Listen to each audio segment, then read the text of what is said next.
Hello everyone, welcome back to my channel. NCERT series में आज हम डिस्कस कर रहे हैं जियोग्राफी का चैप्टर नंबर 5 जो कि है major domains of the earth. तो चलिए शुरू करते हैं। सबसे पहले हम अर्थ के बारे में पढ़ते हैं, जो कि हमें पता है कि अर्थ ही एक ऐसा सोलर सिस्टम का प्लैनेट है, only planet in the solar system जो कि हैबिटेबल है, यानी कि यहाँ पर लोग रह सकते हैं, एनिमल्स रह सकते हैं, प्लांट्स जो हैं वो यहाँ पर पाए जाते हैं और लाइफ जो है वो सपोर्ट करती है। राइट, यही एक प्लैनेट है जहां पर लाइफ पॉसिबल है। क्यों पॉसिबल है? Because of the favourable conditions, यानी कि कुछ कंडीशंस ऐसी है यहाँ पर जिनकी वजह से लाइफ जो है वो पॉसिबल हो जाती है। और ये क्यों है, ऐसी फेवरेबल कंडीशंस क्यों है, किसकी वजह से है? तो वो है लैंड, एयर और वाटर की प्रेजेंस की वजह से, यानी कि इन तीनों की जो प्रेजेंस है वही लाइफ को सपोर्ट करती है अर्थ के ऊपर। अब अगली बात आती है कि अर्थ का जो सरफेस है वो बहुत ही कॉम्प्लेक्स जोन है। कॉम्प्लेक्स का मतलब उलझा हुआ, राइट, बहुत ही कॉम्प्लिकेटेड जोन है। ये वो जोन है जहां पर तीन कंपोनेंट्स जो एनवायरनमेंट के हैं, जो कि है लैंड, एयर और वाटर, मिलते हैं, इंटरैक्ट करते हैं। तो डोमेन्स क्या होते हैं? डोमेन्स को हम बेसिकली स्फीयर्स या फिर एरियाज कह सकते हैं। तो अर्थ के बेसिकली तीन एरियाज हैं, लैंड, एयर और वाटर। राइट, सो लैंड वाला जो एरिया है उसे हम कहते हैं लिथोस्फीयर। एयर जहां पर पाई जाती है, गैसेस जहां पाई जाती है, उस डोमेन को हम एटमोस्फियर कहते हैं। और थर्ड है हाइड्रोस्फीयर, यानी कि जहां पर वाटर बॉडीज पाई जाती है। और जहां पर ये तीनों जोन्स, तीनों डोमेन्स मिलते हैं, उस एरिया को हम कहते हैं बायोस्फीयर। और यही वो जोन है, नैरो जोन है, जहां पर लाइफ पॉसिबल है। Right, so this is lithosphere, hydrosphere, atmosphere, और ये जो बीच का जोन है, नैरो जोन, इसे हम कहते हैं बायोस्फीयर। और यहीं पर लाइफ जो है वो एग्जिस्ट करती है, पॉसिबल होती है। Next we have lithosphere. तो चलिए लिथोस्फीयर को डिस्कस में पढ़ते हैं। अब लिथोस ग्रीक लैंग्वेज का एक वर्ड है लिथोस, जिसका मतलब होता है रॉक या फिर स्टोन। क्लियर है? तो लिथोस्फीयर का मतलब हुआ वो स्फीयर, यानी कि वो एरिया जहां पर क्या है, रॉक्स या फिर स्टोन्स है। अब लिथोस्फीयर होती क्या है? तो lithosphere upper most solid layer of the अर्थ है, यानी कि अर्थ की जो सबसे ऊपर वाली सॉलिड लेयर है जहां पर हम रहते हैं, उसी को ही हम लिथोस्फीयर कहते हैं। लिथोस्फीयर दो चीजों से मिलकर बनी है। इट कंप्राइजेस ऑफ, सबसे पहले रॉक्स, यानी कि अर्थ के क्रस्ट में जो रॉक्स हैं, चट्टाने हैं, वो भी लिथोस्फीयर का पार्ट है। और लिथोस्फीयर कंसिस्ट करती है एक पतली सी लेयर सॉइल की, जिसके अंदर क्या होते हैं, न्यूट्रिएंट एलिमेंट्स होते हैं। इन न्यूट्रिएंट एलिमेंट्स की वजह से ही जो ऑर्गेनिजम्स हैं वो सरवाइव कर पाते हैं। सस्टेन मीन्स सरवाइव कर पाते हैं।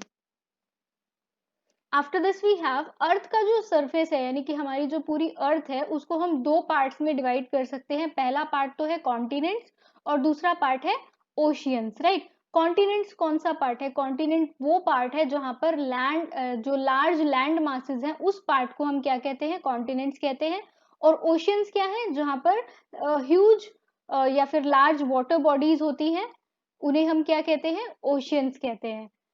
राइट, सो यहाँ पर देख सकते हैं आप इस मैप में, ये जो लैंड एरिया है, ये क्या है? सारे कॉन्टिनेंट्स हैं। राइट, हमारे अर्थ पर 7 कॉन्टिनेंट्स हैं और उसके अलावा 5 ओशियंस है। So Arctic Ocean, Pacific Ocean, Atlantic, Southern Ocean and Indian Ocean. तो ये 5 ओशंस है। तो ओशंस और कॉन्टिनेंट्स हमने देख लिए। इसके बाद एक और पॉइंट आता है, वो है सी लेवल। सी लेवल क्या है? Average level of the sea, use for measuring the height of places, यानी कि प्लेसेस की हाइट को मेजर करने के लिए जो लेवल लिया गया है वो कहाँ से लिया गया है? समुद्र से लिया गया है। तो समुद्र के लेवल से कितने ऊपर हम बढ़ते जाते हैं, उसी तरह से हम जो है किसी भी प्लेस की हाइट को मेजर करते हैं। So we know that Mount Everest, जो कि 8,848 metre above the sea level है। राइट, तो सी के लेवल से अगर हम देखें तो 8,848 मीटर्स हाई है Mount Everest. Next we have continents. अभी हम कॉन्टिनेंट्स को डिटेल में पढ़ते हैं। वेरी लार्ज लैंड मासेस, ये हमें पता है कॉन्टिनेंट्स क्या होते हैं, बहुत ही लार्ज लैंड मासेस हैं। Separated by water bodies. So continents जो है वो एक दूसरे से अलग होते हैं, किसकी वजह से? वाटर बॉडीज की। यानी कि दो कॉन्टिनेंट्स जो हैं उनके बीच में अगर कोई वाटर बॉडी आ जाती है तो वो उन्हें सेपरेट करती है, अलग करती है। Great part of land masses lie in the northern hemisphere. और जैसे कि हमने मैप में देखा था, तो ज्यादातर, अगर ये मैं कहूँ नॉर्दर्न हेमिस्फीयर है, तो ज्यादातर जो लैंड मासेस हैं, लैंड एरिया है, वो कहाँ पर फॉल करता है? नॉर्दर्न हेमिस्फीयर में, राइट। अब इन डिक्रीजिंग ऑर्डर, यानी कि अगर हम बड़े से छोटे को अरेंज करेंगे, बड़े से छोटे की तरफ अगर हम बढ़ेंगे, तो सबसे पहले नंबर पर आता है एशिया, दूसरे नंबर पर है अफ्रीका, थर्ड नंबर पे नॉर्थ अमेरिका, फोर्थ नंबर पे south America, fifth Antarctica, sixth Europe and seventh is Australia. तो ये है हमारे 7 कॉन्टिनेंट्स डिक्रीजिंग साइज में, यानी कि बड़े से छोटे की तरह हमने इनको अरेंज किया है। सबसे पहले एशिया सबसे बड़ा कॉन्टिनेंट है, राइट। तो ये है लार्जेस्ट कॉन्टिनेंट। ये क्या करता है? अर्थ के टोटल लैंड मास का 1/3 एरिया कवर करता है, यानी कि पूरे अर्थ का जितना एरिया है उसका 1/3 पोर्शन जो है वो कौन कवर करता है? एशिया। कहाँ पर लाई करता है? तो ये ईस्टर्न हेमिस्फीयर में लाई करता है। ट्रॉपिक ऑफ कैंसर जो है वो इससे पास करती है।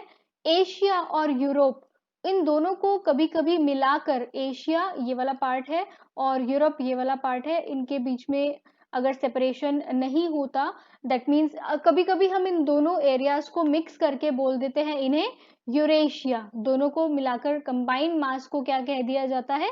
Eurasia. Europe is separated from Asia by Ural mountains. और यूरोप और एशिया के बीच में एक यूराल माउंटेन रेंज है जो इन दोनों को अलग करती है। सो ये है एशिया, ये है यूरोप, राइट। दोनों को कभी कभी कंबाइंड करके क्या बोल दिया जाता है? यूरेशिया। और ज्यादातर जो पार्ट है एशिया का वो कहाँ पर है? नॉर्दर्न हेमिस्फीयर में। नेक्स्ट वी हैव अफ्रीका, जो कि है सेकेंड लार्जेस्ट कॉन्टिनेंट। इक्वेटर जो है वो ऑलमोस्ट इसके मिडल से पास करती है। इसका लार्ज पार्ट कहाँ पर फॉल करता है? नॉर्दर्न हेमिस्फीयर में। सहारा डेजर्ट, जो कि दुनिया का सबसे बड़ा हॉट डेजर्ट है, वो अफ्रीका में ही है। अफ्रीका जो है हर साइड से ओशियंस और सीज से बाउंड, यानी कि घिरा हुआ है। वर्ल्ड की जो लॉन्गेस्ट रिवर है नाइल, वो कहाँ पर फ्लो करती है? अफ्रीका में फ्लो करती है। सो ये है सहारा डेजर्ट, जो कि this is the map of Africa. ये अफ्रीका का मैप है, राइट। यहाँ पर हम देख पा रहे हैं सहारा डेजर्ट, राइट। तो ये है सहारा डेजर्ट, और ये दुनिया की सबसे लंबी नदी जो है रिवर नाइल, वो कहाँ से होकर गुजरती है? यानी कि किस कॉन्टिनेंट में है? अफ्रीका कॉन्टिनेंट में है। और अगर आपको याद हो तो मैंने प्रीवियस चैप्टर में बताया था कि अफ्रीका सिर्फ एक ऐसा कॉन्टिनेंट है जहाँ से तीनों पैरेलल लाइंस जो है वो क्रॉस करती हैं। That means equator, Tropic of Cancer and Tropic of Capricorn. और इक्वेटर जो है वो ऑलमोस्ट इसके मिडल से ही होकर गुजरती है। Next we have North America, right. ये है third largest continent. North America और साउथ अमेरिका अगर आप मैप में देखेंगे तो ये जुड़े हुए हैं। किससे जुड़े हुए हैं? एक नैरो स्ट्रिप है, लैंड की एक पतली सी स्ट्रिप से जुड़े हुए हैं। उस स्ट्रिप को हम क्या कहते हैं? Isthmus, right. और ये जिस स्ट्रिप से जुड़े हुए हैं उस स्ट्रिप का नाम है isthmus of Panama. Isthmus basically क्या होता है? इस्थमस होता है एक नैरो स्ट्रेच ऑफ लैंड जो कि दो लैंड मासेस को ज्वाइन करता है। नाउ नेक्स्ट पॉइंट इज कि नॉर्दर्न हेमिस्फीयर जो है कंप्लीटली नॉर्दर्न और वेस्टर्न हेमिस्फीयर में फॉल करता है। ये सराउंड करता है 3 ओशियन से। So where is North America? This is North America. यहाँ हम देख सकते हैं ये जो पतला सा स्ट्रेच है, इसी को ही हम क्या कहते हैं? इस्थमस ऑफ पनामा कहते हैं। ये नॉर्थ अमेरिका को साउथ अमेरिका से जोड़ता है। क्लियर? नेक्स्ट पॉइंट इज, यहाँ पर आप देख सकते हैं थोड़ा सा लार्ज स्केल में आपको दिखा दिया गया है। ये क्या है? इस्थमस ऑफ पनामा है। Next we have South America, fourth largest continent है। पूरी तरह से सदर्न हेमिस्फीयर में फॉल करता है। ईस्ट और वेस्ट की तरफ दो वाटर बॉडीज इसको सराउंड करती हैं। एंडीज, जो कि वर्ल्ड की लॉन्गेस्ट माउंटेन रेंज है, वो रन करती है इसके नॉर्थ से साउथ तक, यानी कि नॉर्थ से साउथ तक कौन सी रेंज रन करती है? Andes mountain range. South America में ही वर्ल्ड की सबसे लार्जेस्ट रिवर है Amazon.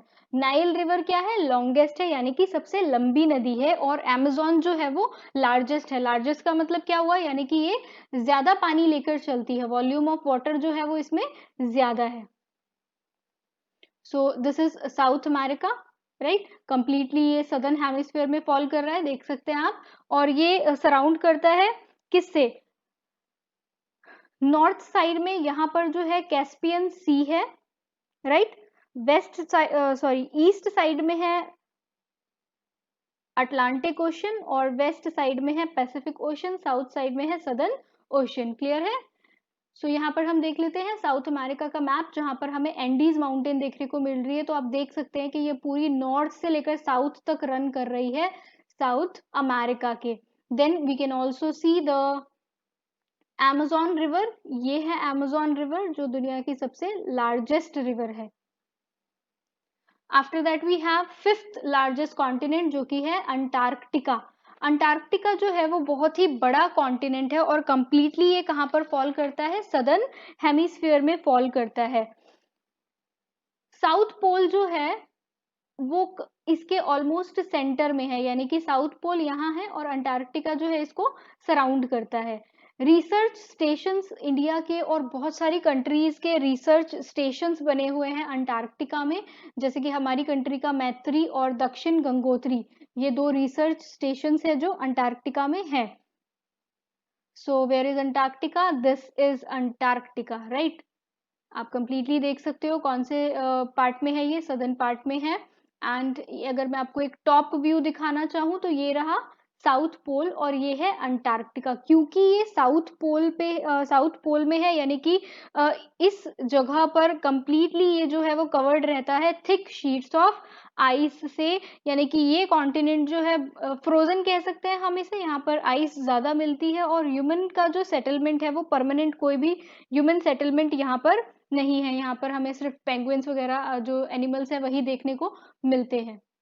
Eight last sorry next we have Europe, that is the second smallest continent, यानी कि सिक्स्थ हम कह सकते हैं, सिक्स्थ लार्जेस्ट। और अगर हम अगर वैसे देखें हम स्मॉलेस्ट के हिसाब से, तो this will be the second smallest continent. Lies to the west of Asia, Asia के वेस्ट में पड़ता है। हमने पहले ही पढ़ा था कि ये एशिया है, और एशिया के वेस्ट में पड़ता है यूरोप।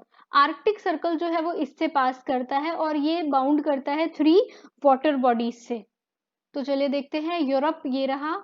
कंप्लीटली हम देख सकते हैं कि ये एशिया के वेस्ट में है, और किस में फॉल कर रहा है? ये भी नॉर्दर्न हेमिस्फीयर में फॉल कर रहा है।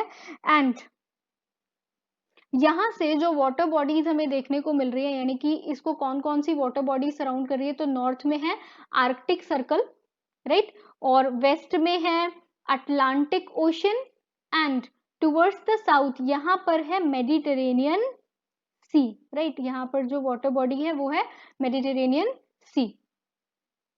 After that we have Australia, which is the smallest continent. It lies entirely in southern hemisphere, यानी कि ये पूरी तरीके से southern hemisphere में lie करता है, और ये oceans और seas से सराउंड करता है हर तरफ, यानी कि ये ऑस्ट्रेलिया है और इसके चारों तरफ क्या है? वाटर है, ओशियंस है, सीज है, जिनकी वजह से इसे आइलैंड कॉन्टिनेंट भी कहा जाता है। हमें पता है आइलैंड क्या होता है? Island is a piece of land that is surrounded by water on all sides, right. सो ऐसा ही एक कॉन्टिनेंट है ऑस्ट्रेलिया, जो कि हर तरह से, हर साइड से पानी से घिरा हुआ है, इसीलिए ही इसे आइलैंड कॉन्टिनेंट भी कहा जाता है। So we have completed the first part of this chapter, यानी कि इस पार्ट में हमने सिर्फ कॉन्टिनेंट्स को ही डिस्कस किया है। नेक्स्ट पार्ट को जल्दी लेकर आएंगे हम। Till that time be happy and good day everyone.